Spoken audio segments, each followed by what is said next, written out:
Assalamualaikum warahmatullahi wabarakatuh. Teman-teman sekalian, kalau saya mengucapkan kata filsafat, kira-kira apa yang muncul di kepala teman-teman sekalian? Sejauh yang saya tahu, banyak yang mengesankan filsafat sebagai sesuatu yang rumit, sesuatu yang elit. Bahkan jangan-jangan ada yang punya keyakinan filsafat adalah sesuatu yang haram. Sebagai sebuah pendapat, saya kira hak setiap orang untuk suka atau tidak suka dengan filsafat. Tapi kalau kata filsafat ini saya ganti dengan istilah berpikir yang benar, mungkin pendapat teman-teman tentang filsafat akan berubah. Hakikatnya memang filsafat adalah satu disiplin kajian yang mengajarkan kepada kita cara berpikir yang benar. Di beberapa kesempatan sering saya sampaikan, orang boleh saja tidak suka dengan filsafat, tapi tidak mungkin orang tidak mau berpikir yang benar. Padahal hakikatnya filsafat itu ya berpikir yang benar itu. Jadi ada adagium dalam bahasa Arab yang teman-teman mungkin sering mendengarkan, al-insanu hayawanun natik. Manusia adalah binatang yang berpikir.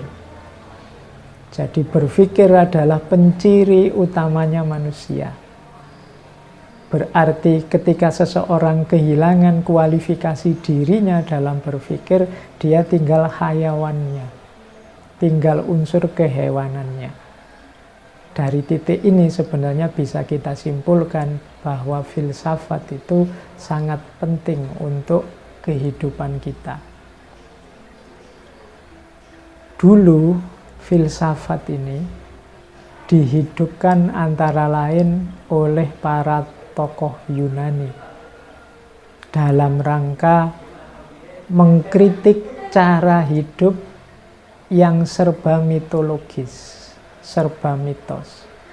Jadi di awal kelahirannya di Yunani, filsafat ini mengkritisi cara hidup yang serba mitos. Teman-teman mungkin pernah membaca bagaimana orang Yunani zaman dulu sangat terikat dengan mitos-mitosnya, dewa-dewanya, ada Zeus, ada Thor, dan lain-lain. Nah, filsafat hadir karena tidak puas dengan jawaban-jawaban mitos. Kalau kita analogikan dengan zaman kita sekarang, jawaban-jawaban mitos itu berarti jawaban-jawaban yang tidak masuk akal. Jawaban-jawaban yang diikuti begitu saja tanpa dipertanyakan. Dari sini sebenarnya bisa kita simpulkan bahwa filsafat itu mengajarkan kita untuk memikirkan hidup, tidak hidup begitu saja dan asal-asalan, tapi mengerti secara masuk akal apa dan bagaimana cara kita hidup.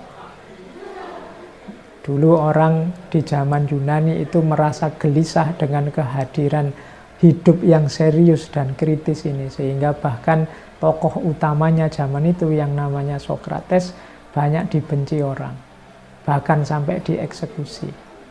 Tapi pada akhirnya orang semakin sadar bahwa memang jawaban-jawaban yang coraknya mitos itu tidak memadai untuk kehidupan kita. Jadi argumen kedua mengapa kita harus belajar filsafat berarti apa?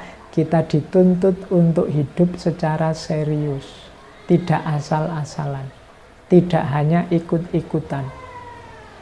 Kita harus bisa menjawab pertanyaan mengapa, apa, dan bagaimana tentang kehidupan kita. Bahkan Al-Quran sendiri menyebut firman Allah yang menyatakan bahwa Allah menciptakan kita itu tidak secara iseng, Jadi Allah menciptakan kita itu dengan serius. Nanti bagi teman-teman yang membaca Al-Quran akan ketemu ayat yang bunyinya afahasibtum annama khalaqnakum abatha wa annakum ilaina la turja'un. Apa engkau anggap kami ini menciptakan engkau untuk main-main saja dan engkau tidak dikembalikan pada kami? Berarti Allah menciptakan kita itu untuk serius. Ada amanah dan tujuan yang harus kita jalankan. Berarti hidup memang tidak boleh asal-asalan. Kita harus serius. Untuk menseriusi hidup inilah filsafat hadir. Makanya katanya Socrates, an unexamined life is not worth living. Hidup yang tidak diuji, hidup yang tidak dikaji secara serius adalah hidup yang tidak berharga. Nah, maka teman-teman semua, khususnya yang muda-muda, menjadi tanggung jawab kita, menjadi kewajiban kita untuk sejak sekarang berefleksi tentang hidup kita, untuk sejak sekarang merenungi, untuk sejak sekarang berkontemplasi, untuk sejak sekarang berpikir tentang serius, secara serius tentang kehidupan kita. Karena itulah sebenarnya amanat yang diberikan oleh Allah kepada kita dengan memposisikan kita sebagai khalifahnya. Tidak menunggu besok. Kalau sudah menunggu besok, mungkin teman-teman targetnya, Pak, saya pinternya besok saja, saya belajarnya besok saja, menseriusi hidup besok saja, mumpung sekarang masih muda. Kalau tidak dimulai sekarang, maka kita akan terlambat. Karena hidup tidak terlalu panjang. Manusia itu hidupnya tidak terlalu panjang. Kita mempersiapkan hari esok, itu persiapannya sekarang, tidak besok.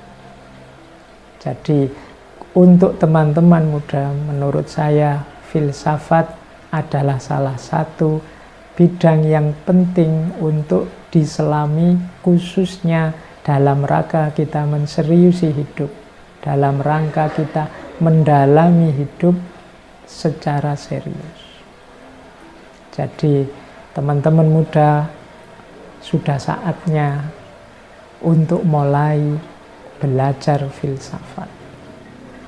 Dulu dalam sejarahnya, kalau teman-teman mau jeli, coba dilihat peradaban-peradaban besar dunia yang itu merupakan puncak-puncaknya peradaban sepanjang sejarah, selalu saja penguasanya adalah yang menguasai ranah filsafat dan ilmu pengetahuan. Yunani dulu puncak peradaban, dan disitulah hidup dengan subur filsafat dan ilmu pengetahuan.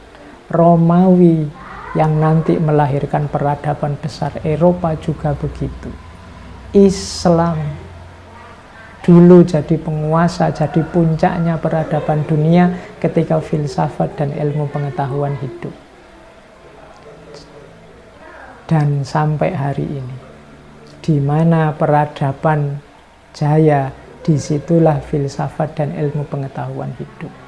Ternyata bukan politik dan juga bukan ekonomi, tapi filsafat dan ilmu pengetahuan.